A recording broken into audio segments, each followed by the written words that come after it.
Good morning. BCom second year की corporate accounting की class number 27 आज हम स्टार्ट करेंगे। चैप्टर हमारा चल रहा है वैल्यूएशन ऑफ शेयर्स का।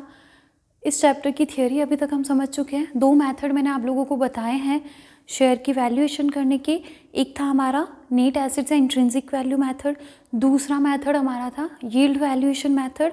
अब इस बेस पे हमने एक क्वेश्चन भी कल सॉल्व किया था, क्वेश्चन नंबर 1। आगे के क्वेश्चंस हम सॉल्व करें उससे पहले एक चीज़ और मैं आप लोगों को बताना चाहती हूँ। देखिए कि जो हमारा फर्स्ट मेथड था नेट एसेट मेथड, जिसको हम इंट्रिंसिक वैल्यू मेथड भी कहते हैं, उससे हमारे पास जो वैल्यू आती है उसे कहा जाता है शेयर्स की intrinsic value. And the second one method जो कि हमारा यील्ड वैल्यूएशन मेथड था, वहाँ से जो हमारी वैल्यू आती है उसे कहा जाता है यील्ड वैल्यू। क्वेश्चन में बहुत बार हमें पूछा जाता है what will be the fair value of share. तो फेयर वैल्यू यानी कि उचित मूल्य। आप उचित मूल्य बताइए, तो हम उचित मूल्य का मतलब होता है average of the two, intrinsic value plus yield value divided by 2। इन दोनों का जो एवरेज होता है, एवरेज प्राइस होती है, वो क्या होती है? फेयर वैल्यू एक शेयर की होती है। तो बहुत सारे क्वेश्चन में पूछी जाएगी फेयर वैल्यू पूछी जाएगी। तो इसका मतलब क्या है? हमें इंट्रिंसिक मेथड से भी क्वेश्चन को सॉल्व करना है, हमें यील्ड वैल्यूएशन से भी सॉल्व करना है, और फिर फाइनली दोनों की जब रेट्स हमारे पास आ जाएगी पर शेयर वैल्यू, तो उसको दोनों को ऐड करके डिवाइड बाय 2 करना है। तो हमारे पास क्या आ जाएगी? फेयर वैल्यू पर शेयर आ जाएगी। तो फेयर वैल्यू अगर पूछी जाएगी तो कभी पूछ ले सिर्फ इंट्रिंसिक वैल्यू बताइए, that means net asset method से हमें यील्ड वैल्यू पूछ लिया तो हमारा यील्ड वैल्यूएशन मेथड, सिंपल। तो फेयर वैल्यू अगर पूछा जाए तो दोनों मेथड से क्वेश्चन सॉल्व करो और दोनों जो वैल्यूज आती है उनको ऐड करके डिवाइड बाय 2 कर दो, यानी कि दोनों का एवरेज लेना है। वो एवरेज जो अमाउंट आती है वो हमारी फेयर वैल्यू ऑफ शेयर होती है, ठीक है। अब हम आज क्वेश्चन नंबर 2 से स्टार्ट करते हैं। देखिए बैलेंस शीट गिवन है हमें, क्वेश्चन में बोल रहे हैं विष्णु लिमिटेड की बैलेंस शीट दे रखी है। इस बैलेंस शीट से आपको फाइंड आउट करनी है x dividend and come dividend intrinsic value of each equity share. आपको वैल्यूज फाइंड आउट करनी है इक्विटी शेयर की intrinsic value, that means net assets method से हमारा क्वेश्चन सॉल्व होगा। देखिए क्वेश्चन में क्या क्या गिवन है। शेयर कैपिटल, कैपिटल स्ट्रक्चर में देखिए 6000 equity shares of ₹50 each fully pad up, okay. 5000 equity shares of ₹20 each fully paid up, 15,000 equity shares of ₹10 each fully paid up, 2,000 8% preference shares of ₹100 each fully paid up। ये सारी चीज़ें हमें दे रखी है question के अंदर। कैपिटल स्ट्रक्चर में equity shares भी है, प्रेफरेंस शेयर्स भी है, उसके अलावा इक्विटी शेयर अलग अलग वैल्यू के फुल्ली पैड अप है। तो ठीक है, सारी कंडीशंस हमें पता है कैसे क्या करना है। Reserves and surplus, general reserve, P&L, employees compensation fund, okay. और आगे 6% डिबेंचर्स, एम्प्लॉयज पेंशन फंड, इस तरीके की सारी इन्फॉर्मेशन आगे हमें और गिवन है। आगे हमें एसेट साइड दे रखा है, एसेट्स में non current investments, non current assets, सारी चीज़ें हैं, ठीक है। आगे हम देखते हैं हमें क्या बोल रहे हैं। Fair values of goodwill and technical know how are ₹1,50,000 70,000 respectively. That means goodwill की वैल्यू है 1,50,000, टेक्निकल नो हाउ की वैल्यू है 70,000। किसी भी एसेट का अगर वैल्यूएशन कर दिया तो हमें उसे नई वैल्यू पर लेना होता है नीट एसेट्स की कैलकुलेशन में, ठीक है। पेटेंट्स मूल्यहीन है, ओके। पेटेंट्स 0, पेटेंट्स हमारे नेट एसेट्स में 0 से ऐड होंगे, मतलब कोई वैल्यू नहीं है अब उनकी। लैंड की वैल्यू बता रहे हैं 3,60,000, ओके। इन्वेस्टमेंट्स के लिए बोल रहे हैं कि market value of investment is 120% of their book values. Investments के नाम पे दो इन्वेस्टमेंट देखिए हमारे को गिवन है नॉन करंट एसेट्स में। थर्ड पॉइंट सी हमारा non current investments, pension fund investment and compensation fund investments. इन दोनों इन्वेस्टमेंट्स के लिए हमें बोल रहे हैं क्वेश्चन के अंदर कि इनकी जो मार्केट वैल्यू है वो 120%। तो नई वैल्यू पर लेंगे इन्वेस्टमेंट को। जैसे हमारा पेंशन फंड इन्वेस्टमेंट दे रखा है 80,000 का, इस 80,000 को हम किस पर लेंगे? 120% पर लेंगे, यानी कि इसमें 20% और ऐड कर लेंगे, 16,000 और ऐड होकर 96,000 पर हमारा ये इन्वेस्टमेंट आएगा। और इसी तरह कंपनसेशन फंड इन्वेस्टमेंट को भी 20% ऐड करके लिख देंगे। कर्मचारियों की क्षतिपूर्ति से संबंधित दायित्व 12,000 रुपये का है। ये 12,000 की आपकी एक लाइबिलिटी है टूवर्ड्स एम्प्लॉयज कंपेंसेशन। इस लाइबिलिटी को आपकी बैलेंस शीट में तो कहीं दिखा नहीं रखा है, लेकिन ये है तो हमारी लाइबिलिटी। और to employees means outsider liability है। एम्प्लॉइज तो कंपनी के लिए आउटसाइडर्स की तरह ही होते हैं, तो आउटसाइडर लाइबिलिटी है। दैट मीन्स हमें नेट एसेट्स फाइंड आउट करते समय इसे भी क्या करना है, 12,000 की इस लाइबिलिटी को लेस करना है। प्रोविजन फॉर टैक्स के लिए बोल रहे हैं कि provision for tax is considered excessive to the extent of ₹15,000। Excess में है आपका प्रोविजन फॉर टैक्स, तो ज़्यादा है तो कम कर देंगे ना, उसको फेयर वैल्यू पर ले आएंगे। 15,000 ज़्यादा है तो 15,000 कम करके रिमेनिंग हमारा प्रोविजन फॉर टैक्स हो जाएगा, जिसको हम नेट एसेट्स के लिए माइनस करते हैं। तो यहाँ तक अभी हमें पता चल गया है कि हमें नेट एसेट्स फाइंड आउट करते टाइम पे किस किस एसेट या लाइबिलिटी में क्या क्या एडजस्टमेंट करना है। तो सबसे पहले तो हम क्या कर लेते हैं, नेट एसेट्स फाइंड आउट कर लेते हैं, उसके बाद हम अपना वैल्यूएशन का काम करेंगे। तो ये हमारा क्वेश्चन नंबर 2 हम स्टार्ट करते हैं। फर्स्ट हम कैलकुलेट करेंगे net assets, then calculation of net assets. जो जो एसेट्स दे रखी है सबको लिखना है, जिनका रिवैल्यूएशन दिया है उनको नई वैल्यू पर लिखना है, इस चीज़ को भूलना नहीं। देखिए स्टार्ट करते हैं। लैंड, नई वैल्यू दे रखी है लैंड की 3,60,000, तो नई वैल्यू पर लिख दो। इसके बाद प्रीमाइसेस 4 lakhs, तो 4 lakhs पर लिख दिया। इसके बाद प्लांट एंड मशीनरी, कहीं कोई रिवैल्यूएशन नहीं है इनका। प्लांट एंड मशीनरी कितनी दे रखी है, 1,60,000 एज इट इज़ लिख दो। फर्नीचर कोई रिवैल्यूएशन नहीं, ये 90,000 पर एज इट इज़ आ जाएगा। आफ्टर दैट गुडविल हमें दे रखी है, तो गुडविल का हमें रिवैल्यूएशन करके दिया है, गुडविल की फेयर वैल्यू 1,50,000। पेटेंट्स, तो पेटेंट्स के लिए बोला है वर्थलेस, दैट मीन्स नील। इसके बाद technical know how,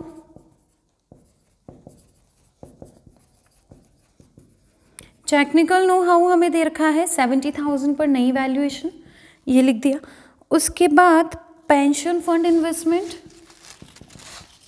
pension fund investment क्या बोला है, 120% है बुक वैल्यू का इंटू 120%, तो ये आ गया 96,000।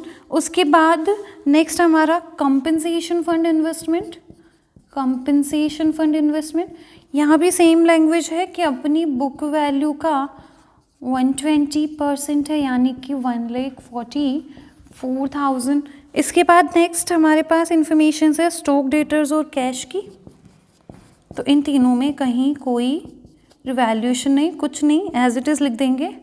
2 लाख, 1,20,000 और 50,000, तो ये हमारी आ जाएगी टोटल एसेट्स। इसमें से लेस करते हैं हम आउटसाइडर्स लाइबिलिटीज़, तो लाइबिलिटी साइड देखिए, डिबेंचर्स दे रखा है 6% डिबेंचर्स 1 लाख से गिवन है, माइनस कर देंगे 1 लाख। इसके बाद नेक्स्ट हमें एम्प्लॉइज़ पेंशन फंड दे रखा है, ये 80,000 माइनस हो गया। क्रेडिटर्स हमें गिवन है क्वेश्चन में 2 लाख के, ये 2 लाख के क्रेडिटर्स।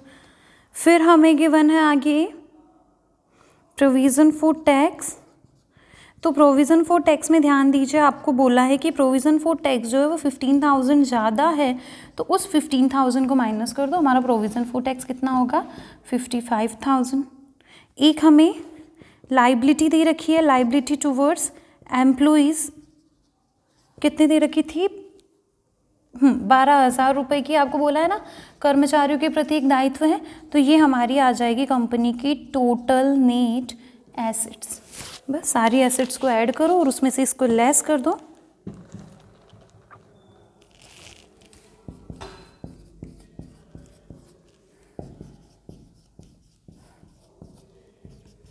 ओके, ये तो हमारे पास आ गई टोटल नेट एसेट्स। हमें क्वेश्चन में पूछी है वैल्यू पर इक्विटी शेयर।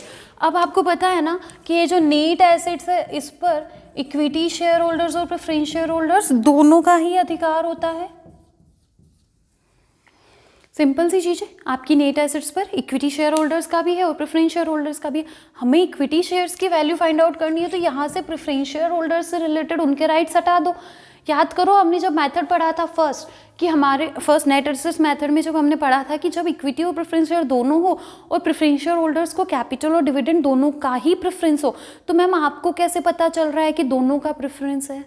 तो जब मना नहीं किया गया है, स्पेसिफिकली कुछ बोला नहीं गया, तो यही माना जाएगा, क्योंकि जनरली प्रेफरेंशियल होल्डर्स को दोनों चीज़ों का प्रेफरेंस तो होता ही है। तो preferential dividend and preferential capital दोनों को ही माइनस कर दो, प्रेफरेंशियल कैपिटल और प्रेफरेंशियल डिविडेंड दोनों को ही माइनस कर दो। तो प्रेफरेंशियल कैपिटल हमें कितनी दे रखी है, देखिए प्रेफरेंशियल कैपिटल हमें दे रखी है 2000 शेयर है 100 रुपये वाले 2 लाख के, प्रेफरेंशियल कैपिटल 2 लाख और प्रेफरेंशियल डिविडेंड 16,000, 2 लाख का 8%, 8% प्रेफरेंशियल है। ये क्या आ गई, net assets available to equity share holders.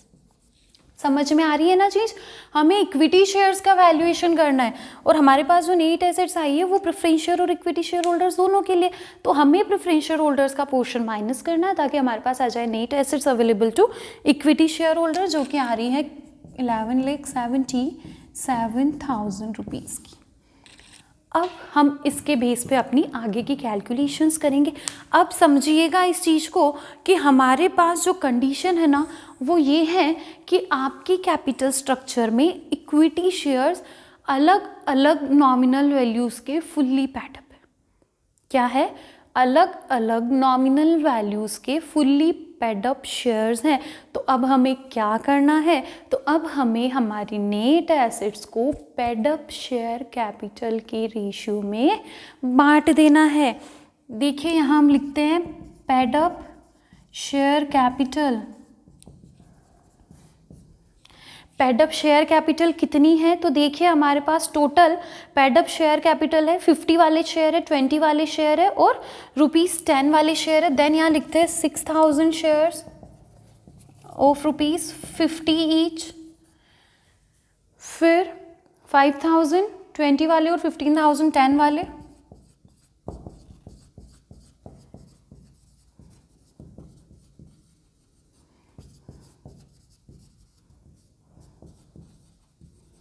तो ये हो गए हमारे 3 लाख रुपए, ये हो गए 1 लाख और ये 1,50,000, मीन्स टोटल 5,50,000 की हमारी पैडअप कैपिटल है इक्विटी से रिलेटेड।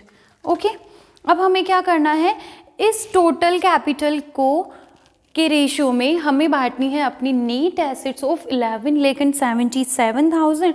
तो रेशियो हम देख लेते हैं कि रेशियो क्या आएगा। अब हमें क्या करना है, नेट एसेट्स को बांटना है, तो यहाँ हम लिखेंगे नेट एसेट्स अवेलेबल टू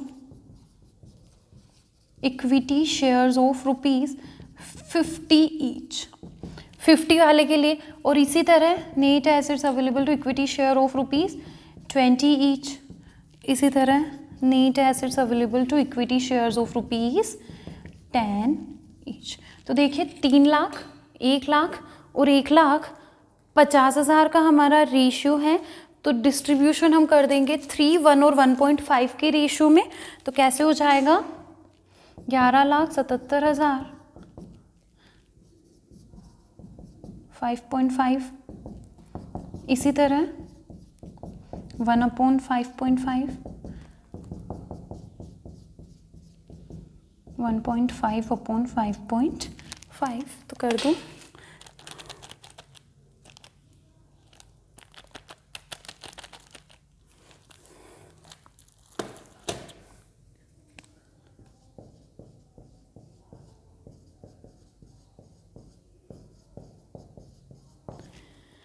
समझ में आ गई चीज़। क्या किया हमने हमारी इक्विटी शेयर कैपिटल के रेशियो में टोटल नेट एसेट्स को डिस्ट्रीब्यूट कर दिया। यही किया जाता है जब हमारे पास अलग अलग नॉमिनल वैल्यू के फुल्ली पैडअप शेयर्स हो।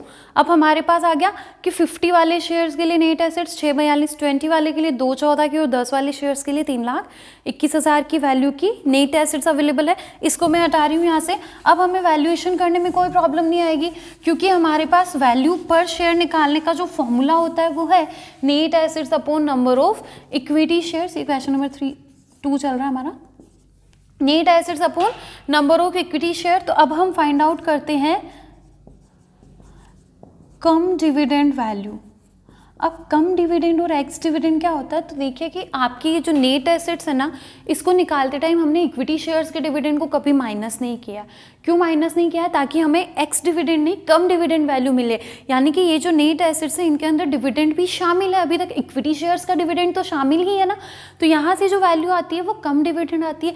हमें एक्स डिविडेंड वैल्यू भी पूछी है, यानी कि ऐसी वैल्यू जिसमें कि डिविडेंड शामिल नहीं हो, तो हम डिविडेंड को लास्ट में माइनस कर देंगे। कैसे, तो वो मैं बताऊंगी आप लोगों को। अभी हम कम डिविडेंड वैल्यू देख लेते हैं।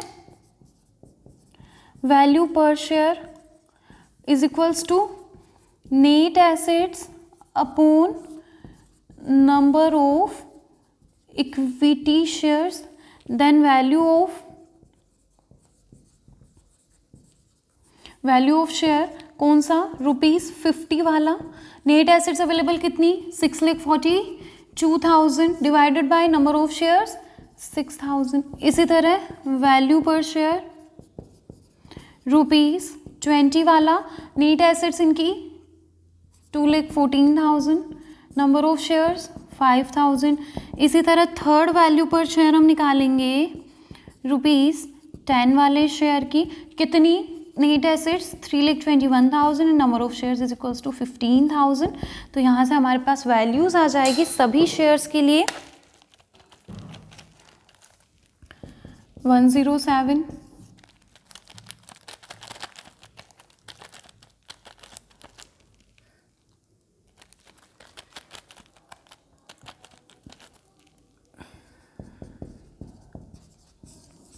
और third 3,21,000 divided by 15,000 is equals to ₹21.4।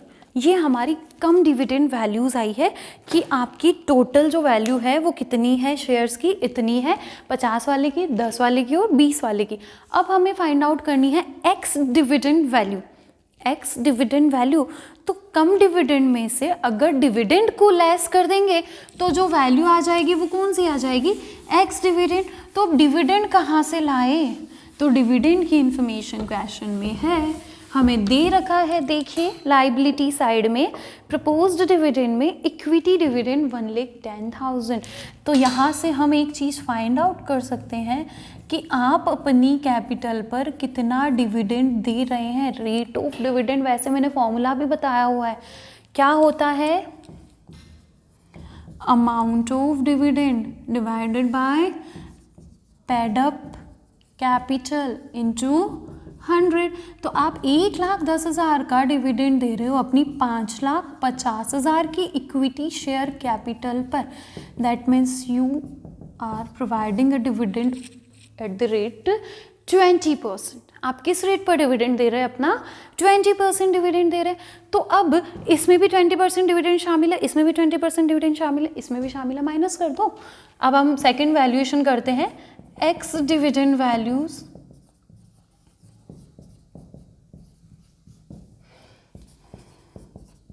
तो value per share is equals to, ये value per share ex dividend is equals to क्या होगा, cum dividend value, value per share cum dividend minus dividend per share. ठीक है, आप एक share पर कितना डिविडेंड दे रहे हो उसके हिसाब से माइनस कर दो, आपके पास एक्स डिविडेंड वैल्यू आ जाएगी। देन वैल्यू पर शेयर ₹50 वाले की देखते हैं, तो इसकी वैल्यूएशन तो है 107 की। अब आप इनको 20% डिविडेंड देते हो, तो एक शेयर पर 20% यानी कि 50 का 20%। डिविडेंड किस पे दिया जाता है, हमेशा नॉमिनल वैल्यू पर, जितने का शेयर है उसके डिविडेंड दे दिए जाएंगे। तो आपका 50 वाला शेयर है, 50 का 20% डिविडेंड दिया जाता है यानी कि ₹10 का। That means your valuation is ₹97 पर शेयर। एक्स डिविडेंड प्राइस आ गई हमारे इक्विटी शेयर्स ऑफ ₹50 ईच की। इसी तरह सेकेंड वैल्यू पर शेयर ₹20 वाले शेयर पर देखते हैं, वैल्यूएशन कितना आ रहा है 42.8। यहाँ भी 20 का शेयर है, 20% डिविडेंड यानी कि ₹4 का डिविडेंड जाएगा। दैट मीन्स ₹38.8 इसका वैल्यूएशन। इसी तरह थर्ड एंड फाइनल हमारा वैल्यू पर शेयर हम फाइंड आउट करेंगे ₹10 वाले शेयर के लिए। इनका वैल्यूएशन आ रहा है 21.4 पर, यहाँ 10 का 20% यानी कि ₹2 पर शेयर के हिसाब से डिविडेंड, यानी कि ₹19.4 हमारा वैल्यू पर शेयर हो जाएगा। समझ में आई चीज़ें? क्लियर हुआ? तो हमने पहले कम डिविडेंड वैल्यू निकाली। दूसरा ऑप्शन में बता देती हूँ क्या होता है कि आपकी जो नेट एसेट्स है उसमें से आप फिर इक्विटी शेयर डिविडेंड भी माइनस कर दो, तो पहले आपके पास ये वैल्यूज़ आ जाएगी, तो फिर वापस उसमें 20% का डिविडेंड ऐड करोगे तो ये वैल्यू आ जाएगी। तो दोनों ऑप्शन है, पहले माइनस करो तो एक्स वैल्यू आ जाती है, माइनस नहीं करो तो कम डिविडेंड वाली वैल्यू। कम डिविडेंड और एक्स डिविडेंड का मतलब समझ में आ रहा है ना?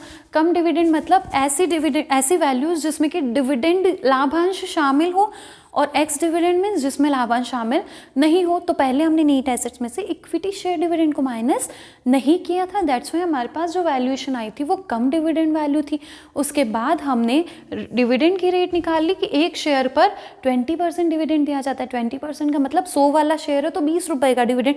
तो इसी तरह हमने देखा कि 50 वाला शेयर है तो 10 का डिविडेंड, 20 वाला शेयर है तो 4 का डिविडेंड, 10 वाला शेयर है तो 2 का डिविडेंड। तो डिविडेंड की वैल्यूज माइनस कर दो, एक्स डिविडेंड वैल्यू आपके पास शेयर्स की आ जाएगी।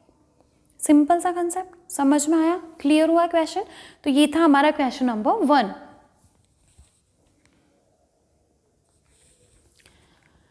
अब हम स्टार्ट करते हैं नेक्स्ट क्वेश्चन से। तो क्वेश्चन नंबर 2 हमने कर लिया। क्वेश्चन नंबर 3 देखिए, हमें balance sheet of Arpit limited given है क्वेश्चन के अंदर।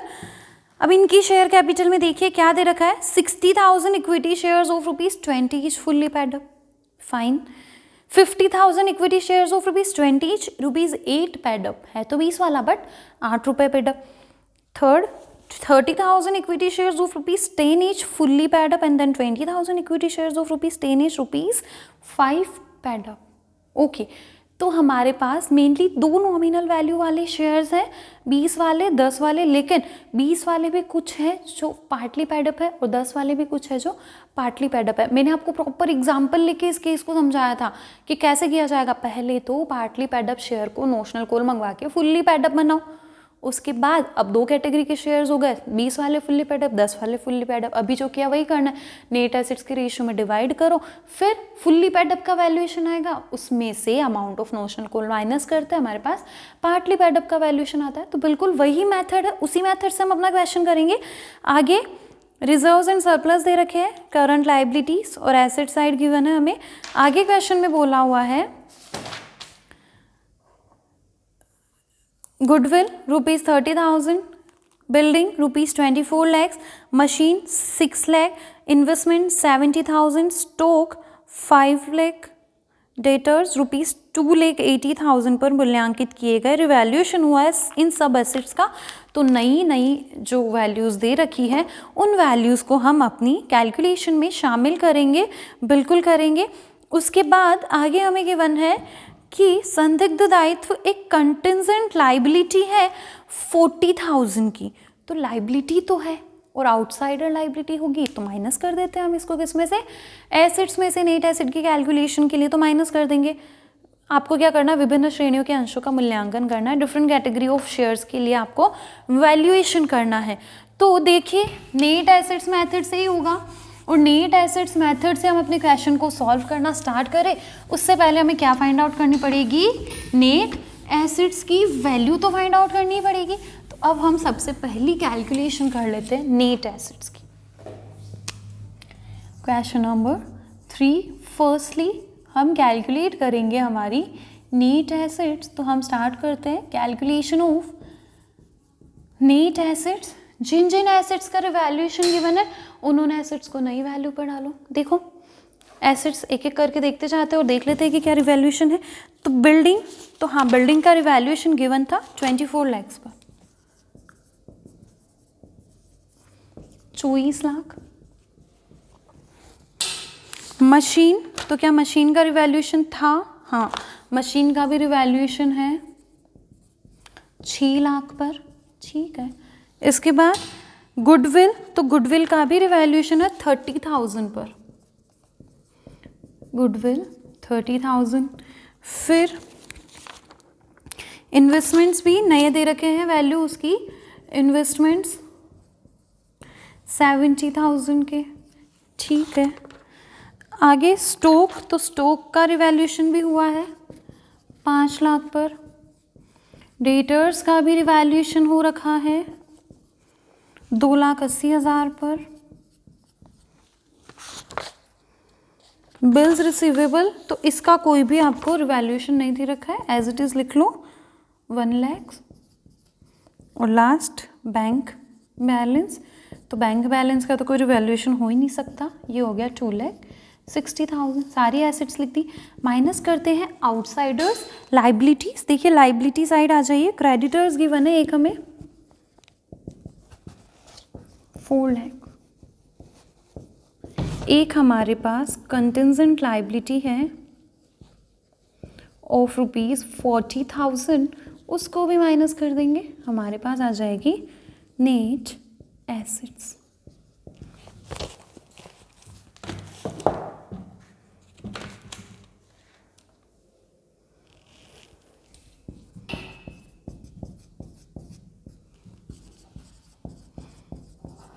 ये हमारी नेट एसेट्स आ गई 38 लाख की। अब देखिए हमारा जो मेथड है ना, वो दोनों का कॉम्बिनेशन है। आपके यहाँ पे शेयर पार्टली पेड अप भी है और आपके यहाँ पे शेयर नॉमिनल वैल्यू भी अलग अलग वाले हैं। तो ऐसे केस में सबसे पहले तो हम पार्टली पेड अप शेयर्स को फुल्ली पेड अप बनाते हैं। उसके लिए हम अपनी नेट एसेट्स में amount of notional call add करते हैं। तो यही कर देते हैं, देखिए नेट एसेट्स में हम ऐड कर देते हैं amount of notional call.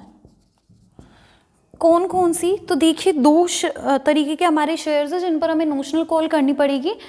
Second number पे जो दे रखा है 50,000 equity shares of ₹8 each, sorry of ₹20 each, ₹8 paid up, मतलब इन 50,000 शेयर्स पर तो ₹12 की नोशनल कॉल करो, यानी कि 6 लाख रुपए।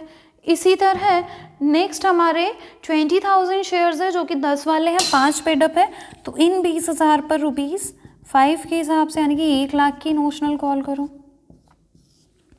समझ में आई चीज़? तो ये हमारी टोटल नेट एसेट्स कितनी आ गई, तो ये आ गई 45 लाख। क्लियर चीज? 45 लाख आ गई। अब हम आगे की प्रोसीजर पर चलेंगे। तो देखिए हमारी पेडअप कैपिटल, अब अगर देखा जाए तो कितनी हो गई, तो हमारे सारे शेयर्स तो फुल्ली पेडअप हो गए, तो कितने हो गए 60,000 plus 50,000, that means 1,10,000 equity shares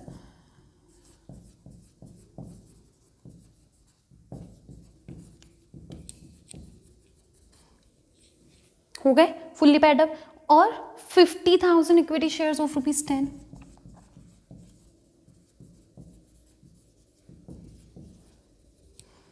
तो ये तो हो गई हमारी 22 लाख की कैपिटल, और ये हो गई हमारी 5 लाख की कैपिटल। टोटल 27 लाख की हमारी पेडअप कैपिटल आ जाएगी। तो अब हम क्या करेंगे, अपनी नेट एसेट्स ऑफ ₹45 लाख को इस 27 लाख की जो हमारी कैपिटल है उसमें बांट देंगे 22:5 में। तो यहाँ हम लिखेंगे net assets available to equity shares of ₹20 each. कैसे, तो नेट एसेट्स 45 लाख की 22:5 के रेशियो में जाएगी। इसी तरह net assets available to equity shares of ₹10 each, तो ये 45 लाख की, इनका रेशियो है 5 का।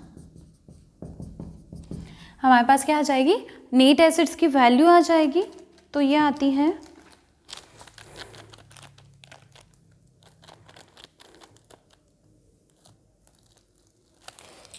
36,66,667।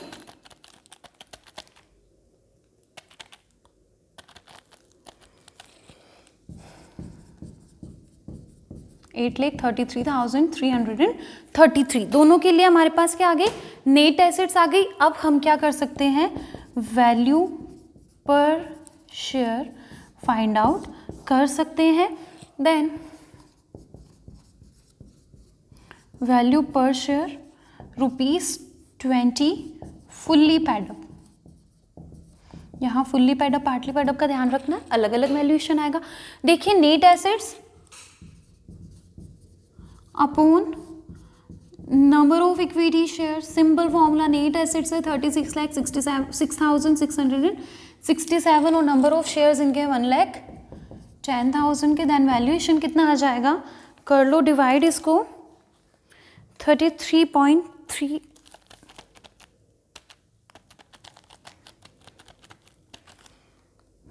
रुपीज़ 33.33 पर शेयर। अब सेकंड हम वैल्यूएशन कर लेंगे इसी के पार्टली पैड अप शेयर का। Value per share ₹8 partly pad up क्या होगा, value per share value off fully pad up share minus amount of notional call. यही फॉर्मूला होता है, हमने पढ़ा है ना। देखो इसका अगर ये फुल्ली पैड अप है तो वैल्यूएशन 33.33 पर है और इसमें हमने ₹12 की नॉशनल कॉल करी है 20 वाले शेयर पर, तो 33.33 माइनस ₹12 कर दो, इसका वैल्यूएशन आ जाएगा 21.33 पर। ये दो वैल्यूज़ निकल गई पर शेयर वैल्यूज़।